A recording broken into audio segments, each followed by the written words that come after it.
Cyclists are well accustomed to gadgets.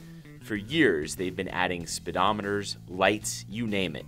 But a new generation of wireless cycling gadgetry is transforming the way people ride bikes, and it all revolves around the smartphone and Bluetooth. I tested out all of these gadgets, working with Zach Stender of Huckleberry Bikes in San Francisco to slap it all onto my new road bike, and then took a ride along the waterfront to give them a try. The old way of measuring RPM and speed required running a wire the length of your bike. But now, wireless, it solves a lot of problems. A common issue with early electronics was you'd yank that wire out, or you'd cut that wire somehow, break it while you're riding, and now that's just impossible. You can attach this Stages Power Meter crank arm and use these Wahoo Fitness devices that measure your cadence, otherwise known as RPMs, and speed, and beam it all to your phone via Bluetooth. Let's see how this stuff works.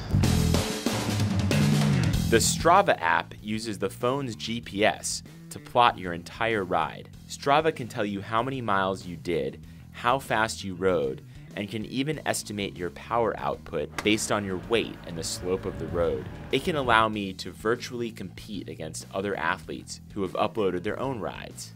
And by the way, the helmet I'm wearing is no ordinary helmet. This helmet by Lifebeam, it's the smart helmet, incorporates a heart rate monitor into the forehead. And the glasses I'm wearing, they're not Google glasses, but they aren't ordinary either.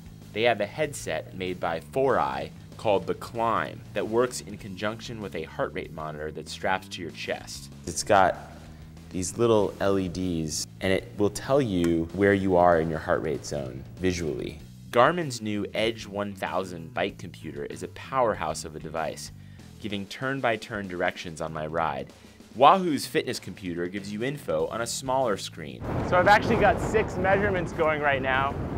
I've got power, I've got heart rate, I've got cadence, I've got my speed, I got my altitude, and I've got the miles ridden, and it's all on this little screen, which is essentially doubling as my iPhone screen right now. One big problem with all of these gadgets, battery power.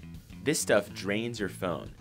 The Power Plus is a waterproof, shockproof case that includes an extra battery, but it's heavy and bulky. So those bumpy bricks there, just testing out the mounts on these computers, none of them flew off, so they all passed that test. All these gadgets can be distracting, so keep an eye on the road. Another thought to consider?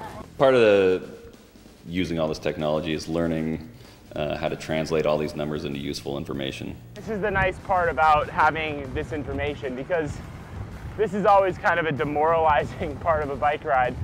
You're coming along, you're going, really slow. I'm going 15 miles an hour right now. But my heart rate's up there. It's up, almost 130. So it's nice to know that, I might be not going very fast, but I'm working. Bottom line, if you know what to do with the numbers, you make sure to keep your eyes ahead as much as possible, and you can get the devices to sync with each other correctly. You have powerful bicycle technology at your disposal with all these products. Oh, and also be sure to pay attention to the scenery while you have these gadgets strapped on. I mean, you really want to be looking at that and not at some computer.